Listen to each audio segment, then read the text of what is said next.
كابتن رضا عبد العال زعلان ومقهور قوي ان جمهور النادي الاهلي عمل عليه حمله وبيهاجموا انه بي بيهاجم النادي الاهلي.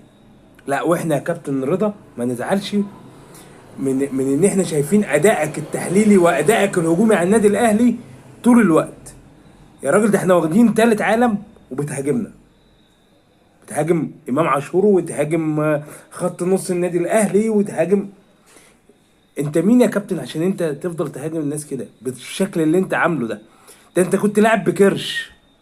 يعني انت كان لاعب، اول مره في حياتي اشوف لاعب في العالم كان بكرش، هو وهادي خشبه، بس هادي خشبه برقبتك. ماشي، بس ما علينا، خلينا فيك انت. ها. انت الكرة مش خالف تعرف، مش ان انا هاجم عشان الدنيا تصيط معايا، لا.